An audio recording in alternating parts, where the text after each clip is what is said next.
Bismillahirrahmanirrahim. Sebagai seorang raja yang agung, yang besar, yang hebat, yang memerintah dunia, Zulkarnain,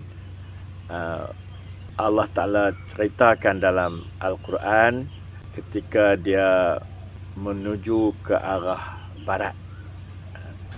Raja-raja dulu ni kalau kita baca dalam buku-buku sejarah kan, kita akan dapati pemimpin-pemimpin dulu ni mereka pergi ke sana menjajah satu negeri, Tapi Zulkarnain dia beriman, dia bukan menjajah, dia membuka negeri baru. Dengan kekuasaan yang ada padanya, dia melebarkan pengaruh pemerintahannya. Ini Zulkarnain. Allah cerita ayat selanjutnya, ayat 85. A'udzubillahi minasyaitonirrajim. Bismillahirrahmanirrahim. Fa'atba'a sababa hatta idza balagha maghribasy syamsi wajadaha taghrubu fi 'ainin hami'ah wa wajada 'indaha qauma qulna ya dzal qarnaini imma an tu'azziba wa imma an tattakhiza fihim husna. Sadaqallahul azim.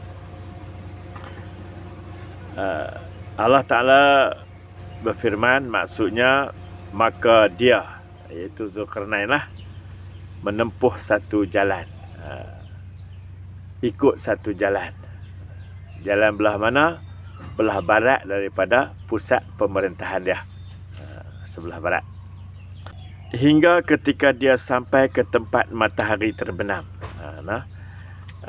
Maghribasy Syam, maksudnya matahari terbenam ni sebelah barat lah, negeri sebelah barat lah. Dan dia dapati matahari itu terbenam dalam air yang hitam, laut yang hitam. Apabila matahari terbenam, air laut tu akan nampak hitam lah, gelap kan, gelap. Dan dah tak tahu dah apa lagi dunia sebelah sana tu, kan. Jadi nampak matahari seolah-olah terbenam dalam laut dah, kan. Tapi kita zaman kita ni kita boleh faham lah, matahari bukan terbenam dalam laut, tapi Allah Ta'ala nak cerita kepada kita seolah-olah terbenam dalam laut. Negeri itu, negeri yang kata paling barat itu, penduduk negeri itu tidak beriman. Jadi dia tawan lah penduduk negeri itu, dia tawan. Apabila dia tawan, Allah Ta'ala cerita, Qulna ya dzal qarnain, kami berkata, maksudnya daripada pengetahuan dalam pengetahuan Zulkarnain, Allah Ta'ala bagi pilihan kepada penakluk ni, kepada pemimpin, kepada raja yang memerintah tu. Apabila dia menakluk satu-satu negeri, maka Allah Ta'ala berkata di sini, imma an tu'azziba wa imma an tattakhiza fihim husna. Jadi dia boleh pilih sama ada dia nak seksa, maksudnya dia nak bunuh penduduk negeri itu, ataupun dia nak layan mereka dengan baik. Ini yang dilakukan oleh penakluk-penakluk, semua penakluk lah. Sebab itu dalam cerita Nabi Sulaiman AS, ketika Nabi Sulaiman hantar surat kepada Puteri Balqis, Puteri Balqis kata, sekiranya penjajah ni apabila dia masuk satu-satu negeri, afsaduha, dia musnahkan negeri itu. Kemudian dia jadikan penduduk negeri-negeri itu jadi hina dina. Ni satu sikap pandangan Puteri Balqis kepada penjajah-penjajah yang zalim lah. Dia tak kenal lagi masa tu. Dia tak kenal Nabi Sulaiman alaihissalam, kan? Okey, jadi di sini kita kembali kepada cerita Zulkarnain ni. Jadi Zulkarnain ni dia, Allah Ta'ala, dia tahulah ilmu tu. Ilmu tu dia tahu bahawa dia boleh sama ada dia nak hukum mereka ataupun dia nak layan mereka dengan cara elok lah. Kan? Allah Ta'ala cerita dalam Quran ayat 87.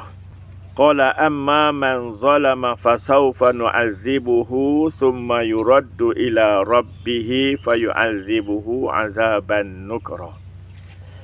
Dia kata adapun orang yang zalim, maksudnya orang yang tak mau ikut cakap dia. Dia dah takluk negeri itu, kemudian dia pun tak mau ikut. Maka aku akan seksa, iaitu akan bunuh mereka. Kemudian mereka ini apabila kembali kepada Tuhan mereka, apabila mereka dah mati, maka Tuhan akan mengazab orang yang mati itu dengan azab yang dahsyat. Sebab apa? Sebab kufur, tak mau beriman. Sebab Zulkarnain dia ajak dulu beriman. Mai semua hampa beriman, nak ikut aku apa semua. Dan kalau tak mau beriman, maka dan menentang dia pula, maka dia pun bunuhlah. Lepas tu dia kata gitu. Adapun orang-orang yang beriman, orang yang ikut cakap dia, wa amma man amana wa amila salihan falahu jazaa'anil husna wa sanaqulu lahu min amrina yusra.